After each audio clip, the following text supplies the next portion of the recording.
Did you look in the mirror today? How many selfies did you take? Is it a must to adjust the filter every time to make sure you look perfect? So, today we are asking a question that might sound a bit strange.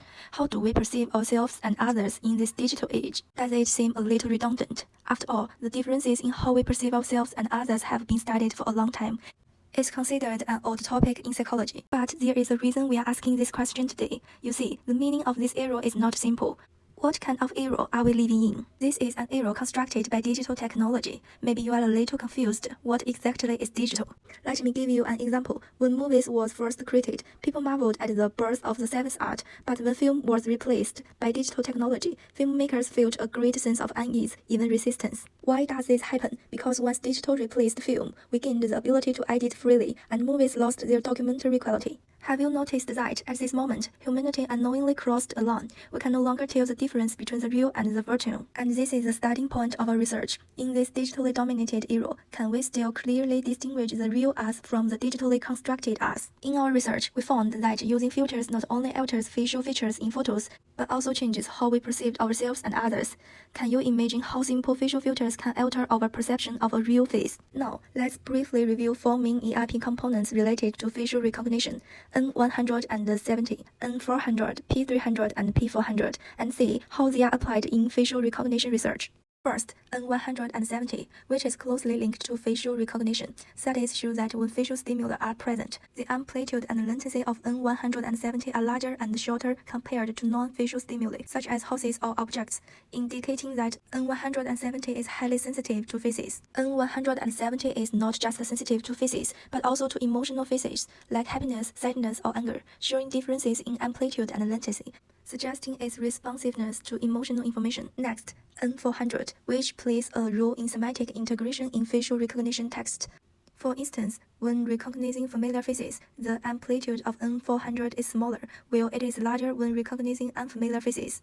N400 also plays a role in emotion face recognition, especially when processing the semantic information of emotional faces. P300, usually associated with attention and working memory, also reflects the attention and recognition process in facial recognition text. Changes in P300 help us understand how we process faces. Finally, P400, which is related to semantic processing in facial recognition text.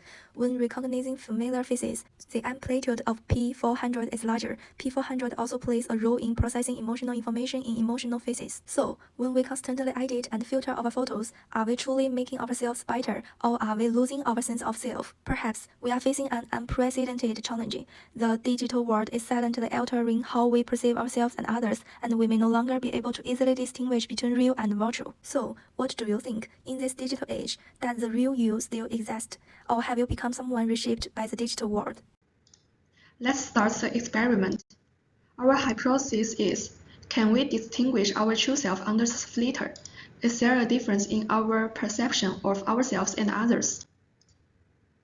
Based on this research question, we designed an experimental paradigm based on the self and others picture selection task. We will present a series of pictures to the subjects, which may be filtered pictures or unfiltered pictures, and these sample pictures may contain 2 pictures of the subjects themselves. We will collect the EEG signals to explore whether the subjects have different reactions to pictures under different conditions. This is our experimental procedure. First, the subject will be told to remember the picture on the screen.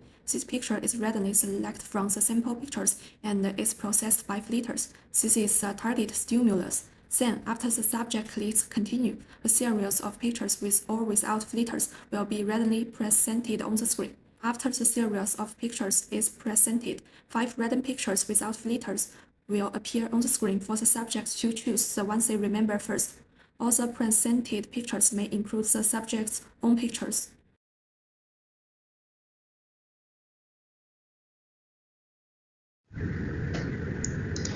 We collected EEG signals, removed bad channels, performed re-reference, and filtered them. We run ICA to remove unnecessary artifacts. Finally, we got clean data. Through the efforts of everyone here, we used the EEG data of 16 subjects. We divided this data into data set under 5 conditions, namely relevant, irrelevant, felt relevant, is self, no self. By analyzing the EEG data under different conditions, we made the following findings. This graph shows the differences in brain activity under different conditions. The first row shows the brain activity at different time points. From the first row, it can be seen that between 50 to 200 milliseconds, the septal lobe is greatly activated, representing the response elicited by the picture stimuli on the visual cortex. This trend can be clearly seen in the changes in the dynamic topography of the figure, just as presented as the lower left. The second row labeled relevant and irrelevant shows a difference in brain activity between relevant and irrelevant stimuli. It can be seen that from 100 milliseconds onwards, the difference begins to spread to the parietal lobe, reflecting a subtle activation difference in parietal regions between the relevant and irrelevant stimulus conditions as subjects begin to process the relevant stimuli in a more complex manner. The most significant differences appeared after roughly 300 milliseconds, indicating complex cognitive processing of both condition stimuli by the subjects. At this point, most of the frontal, parietal, and temporal lobes are labeled red, implying that the differences in subjects' complex cognitive processing of the two condition stimuli were mainly concentrated in these regions. The dynamic topography in the lower right clearly illustrates this process. For further analysis, we counted the waveform changes of the main ERP of all subjects in the relevant and irrelevant conditions, and the shared part of the figure shows the significant region of the differences of the main ERP values in the two conditions by MATLAB, and we can see that the significant region of the differences is mainly concentrated in the frontal region. By further probing the brain activity of Fz, Cz, P4 electrode points, we can see that significant regions are mainly concentrated after 300 milliseconds, so we chose P300 and P400 as main waves of our study, and Fz, Cz, P4 as our regions of interest.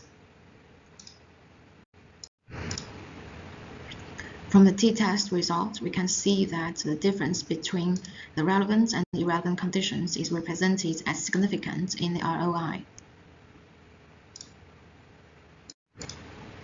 The first row of this figure is similar to the first topographic map, showing brain activity at different time points. The second row, labeled itself, no self, shows the differences in brain activity between the subject's own photographies and the non-subject's own photographies. It can be seen that the difference in EEG responses between 50 and 150 milliseconds is very small, indicating that brain has not yet made a deep distinction between self and non-self stimuli at this stage. From 200 milliseconds onwards, an increase in blue color in central regions and red color in frontal and parietal and posterior occipital regions suggests that this is when significant differences in internal processing begin to emerge. And since the blue color is mainly concentrated in the frontal and parietal lobes, it suggests that the each-self picture is more likely to trigger early attention allocation to self-processing as well as more complex processing later on. Just as what we do to the last conditions, similarly we counted changes in the waveforms of the main ERP for all subjects in both self and no-self conditions.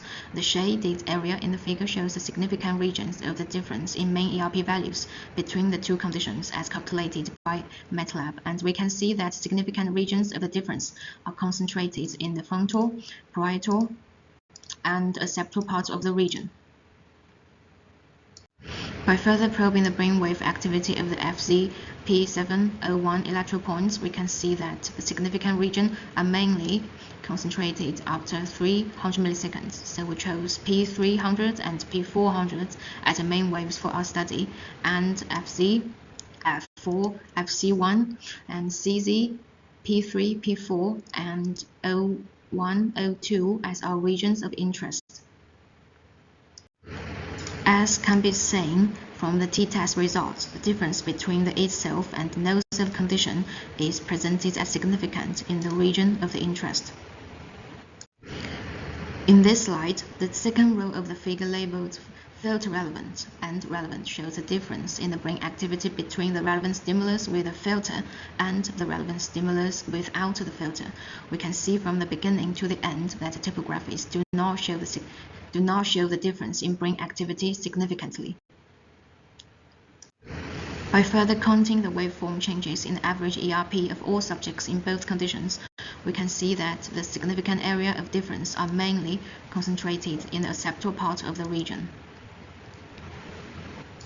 By similar steps, we chose P300 and N170 as the main waves of our study and O1, O2 as our regions of interest. From the t-test results, we can see that the difference between the N170 waveforms of the E-self and no-self condition is represented as significant in the ROI region. Now we want to continue to understand whether there is a differences in subjects' internal cognitive processing for pictures for themselves with filters and pictures of themselves without filters. So we combine the four datasets of relevant, filter relevant, itself, and no self to derive the EEG differences between subjects in the different pairs of pictures for relevant and filter relevant. If you remember, the default for our experiment design was set the relevant condition to the no filter condition.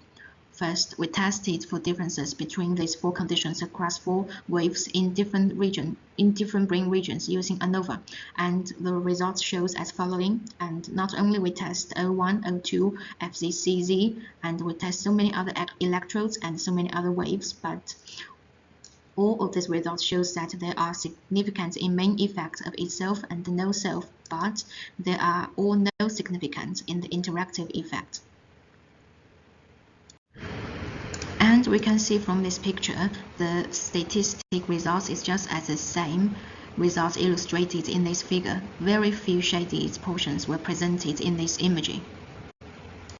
What happens here? We know that in the filter relevant and relevant conditions, there is significance in the acceptable regions, but when it comes to the itself filter relevant and itself relevant condition, the significance is disappeared, even in the acceptable region. And we can see from these two conditions that the only differences is the variable self, which means that maybe we have been distracted by ourselves in these conditions, because we know that people are always focused on ourselves more than others. Or we consider the filtered picture of ourselves just as the same with the unfiltered one, which means that we can't figure out which one is real me or which one is fake me. In order to further investigate whether it is the self factor that influences the subject's perception of the filters, we further compare the differences between the no self filter relevant condition and no self relevant condition in terms of EEG, and the result turns out that there is some significance in these conditions and even stronger in other areas, and which are also statistically significant. That is to say, the subjects were significantly aware of the differences between others' photos with and without filters, but did not seem to be acutely aware of their own photos with or without filters. Okay, let's solve the problem we raised at the beginning of this video. Can we distinguish between our real self and the self behind the filter? The more we use filters, the more likely we are to identify with this edited version rather than the unfiltered self. And therefore, in a way, filters do make it harder for us to distinguish our real self because we become more adapted to our idealized self. It's really interesting that we can detect whether other people's photos are filtered, but why can't we tell our own? When we look at our own photos, our perception is strongly influenced by psychological projection and self-identity, and because we habitually project our expectation into photos, focusing on what I want to look like rather than what I really look like, and because we interact with ourselves in mirror every day, and small changes of filter adjustments may not attract our attention, and may even be automatically accepted by the brain as normal self. On the contrary, when we look at other people's photos, we do not have this psychological projection and no long-term familiar cognitive foundation, so we are more sensitive to the subtle changes caused by others' use filters.